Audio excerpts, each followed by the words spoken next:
sobat, kembali lagi di channel Juara Donghua.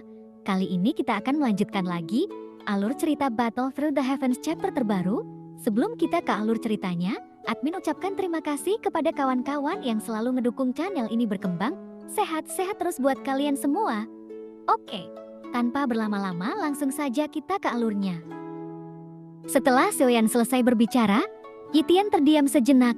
Sesaat kemudian, Xiaoyan juga tidak menerima respon dari Yitian. Tapi dalam keadaan tidak sadar, cahaya keemasan menyinari kompas. Lalu dia berubah menjadi tubuh Xiaoyan. Menghadapi kondisi Xiaoyan saat ini, Yitian pun tidak menolak akan hal itu. Tapi itu tidak membuat Xiaoyan malu. Karena bagaimanapun, Xiaoyan telah menjanjikannya sebelumnya. Itu sangat jelas sekali. Bahkan jika Yitian tidak puas dengan Xiaoyan, ia tidak berani mengambil risiko mempermalukan Xiaoyan. Lagi pula pada akhirnya, ia mungkin harus setuju dengan Xiaoyan. Mengapa kita keluar lebih awal? Kamu mau pergi kemana? Jonggu dan yang lainnya tidak berbicara. Bahkan Long Biao jarang berdiam diri seperti itu. Sepertinya dia sudah tahu. Xiaoyan bukanlah orang kuat yang bisa mereka provokasi. Anda tetap harus terukur saat berbicara, karena tidak berbicara adalah pilihan terbaik.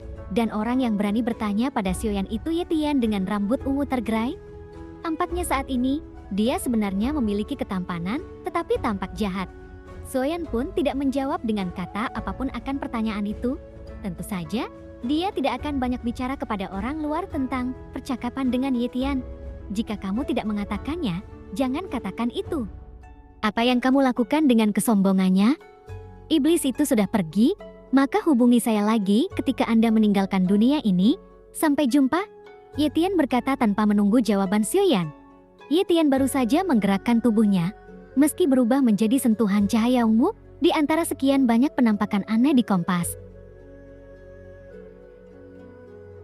Itu menyapu langsung ke dalam kehampaan di kejauhan, dan itu menghilang dalam sekejap mata. Kenapa kamu keluar? Di atas kompas, Xiaoyan duduk bersila di antara mereka. Tiba-tiba ia melihat sosok Xiaoyan, yang tampaknya agak aneh.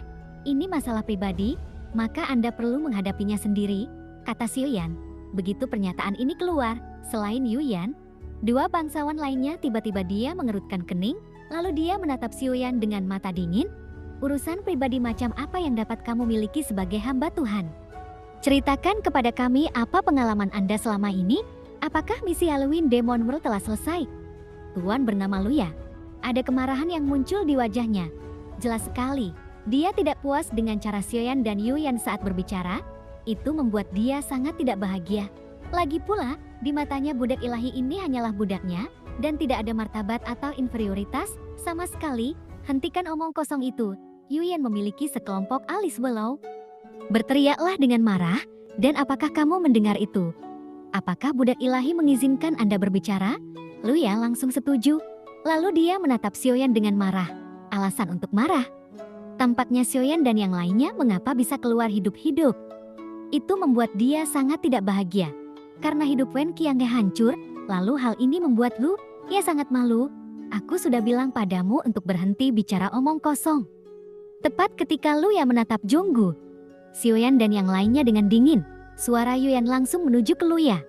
Yang akhirnya dia hanya menoleh, dan dia melihat sepasang mata indah menatapnya dengan amarah. Ia berkata, Tuan Yuyan, apakah kamu berbicara tentang aku untuk sampah yang menyerang dari dunia lain? Luya juga sedang dalam mood yang sangat buruk karena tidak ada seorang pun yang dipimpinnya yang selamat. Tanpa diduga, Yuyan justru memarahinya. Wen Qiang sangat kuat, ia bahkan terkenal di Halloween dan dunia iblis. Saya tidak menyangka akan tiba-tiba jatuh ke dalamnya. Mungkin Wen Qiang dan yang lainnya meninggal. Ini tentang mereka. Jika tidak, atas nama Halloween Demon World, namun hanya sedikit orang yang berani mengambil tindakan terhadap mereka. Dibandingkan dengan kecelakaan, saya lebih percaya bahwa mereka saling bertarung, kata Luya dan menatap Jonggu Daozi dengan tatapan galak. Lagi pula, di matanya, semua budak ilahi ini mematuhi perintah Guru Tao yang mengendalikan mereka. Dan aku pernah mendengarnya sebelumnya. Jonggu Daozi membunuh murid-muridnya. Kali ini Jonggu hanya tersenyum pahit saat mendengar ini. Menghadapi tuduhan Luya, dia tahu posisinya dengan sangat baik. Dengan kekuatannya, adalah suatu kesalahan untuk mengatakan lebih banyak hal lagi. Penjelasan apapun tidak ada artinya jika dihadapkan pada kekuatan Jika Luya ingin membunuhnya, pasti Jonggu mati, dan pasti alam iblis Halloween tidak akan melakukan apapun kepada Tuhan karena kematian seorang murid Tao. Kalaupun ada hukuman, tidak ada salahnya. Jati Jonggu tidak berani membantah sama sekali. Beraninya seorang budak dewa bersikap tidak sopan, saya pikir akan lebih baik jika mengeksekusi semuanya. Namun kemarahan di hati Luya tidak bisa ditahan lagi. Ia marah saat ini dan semua dilampiaskan pada Jonggu dan lainnya. Tepat ketika Luya ingin melanjutkan pembicaraan, tiba-tiba aku merasakan lehernya terasa sesak. Yuyan mengulurkan tangannya dari kejauhan, lalu dia benar-benar meraih lehernya. Wajahnya langsung memerah. Ia berkata, "Ku bilang biarkan kamu berhenti bicara omong kosong." Yuyan dipenuhi amarah. Bahkan Wei Feng di sampingnya menciutkan kepalanya. Ia tidak berani bicara banyak. Luya tidak menyangka Yuyan akan mengambil tindakan. Dia segera meledak amarahnya dan ingin melepaskan diri dari kendali Yuyan. Tapi saat dia hendak menggunakan kekuatannya, krisis kematian yang parah akan datang. Yuyan berkata, "Jika kamu ingin mati, cobalah saja." Setelah suara dingin Yuyan keluar lagi, itu membuat wajah Luya melembut. Dia tidak berani melawan. Dan saat itulah Yuyan menyerah dan berhenti. Setelah Luya menghela nafas lega, ia melihat Yuyan dengan mata ngeri.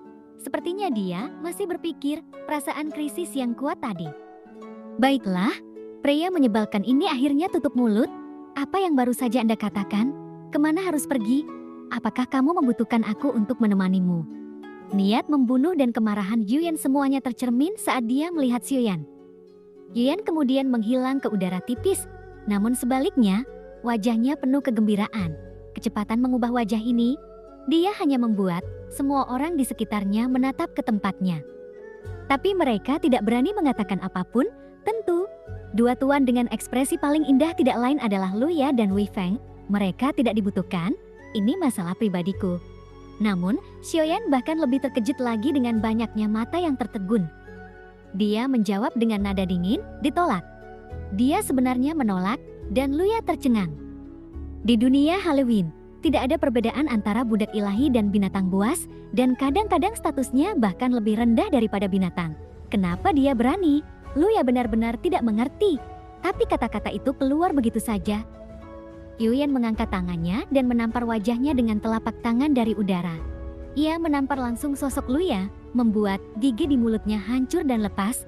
Itu sungguh memalukan. "Tolong simpan slip jok ini, jika perlu, hancurkan slip jok kapan saja, dan saya akan segera datang." Yuyan menoleh ke arah Xiaoyan dan tersenyum lagi. Sikap yang sangat berbeda, tidak ada yang tahu apa yang terjadi, dan Xiaoyan tidak menolak menerima panggilan itu. Ia menerima slip jok yang diberikan oleh Yuyan. Xiaoyan mengangguk sedikit dan memasukkannya ke dalam ring. Xiaoyan berkata kepada Yuyan, "Bisakah kamu meminjamkanku kompas lain?" Yuyan menjawab, "Tentu, ini kompas terbaik saya, khusus dikirim kepada Anda." Lalu Yuyan mengangkat tangannya, dan kompas besar di bawah. Tiba-tiba ia menyusut menjadi seukuran telapak tangan dan bergegas menuju Xiaoyan. Setiap orang yang kehilangan dukungan kompas tiba-tiba terhuyung. Kata-kata Xiaoyan, sepertinya Yuyan rela memberikan apapun. Meskipun ia salah satu penguasa alam iblis Halloween yang bermartabat, itu di luar akal sehat. "Terima kasih," lalu Xiaoyan ucapkan selamat tinggal. "Jagalah teman-temanku, saya akan pergi ke dunia iblis Halloween lagi." Xiaoyan pun selesai berbicara, kekuatan jiwa diserap ke dalam kompas yang diberikan oleh Yuyan. Tanpa diduga, Yu yang telah menghapus kesadaran rohaninya, dan Xiaoyan bisa segera menggunakannya.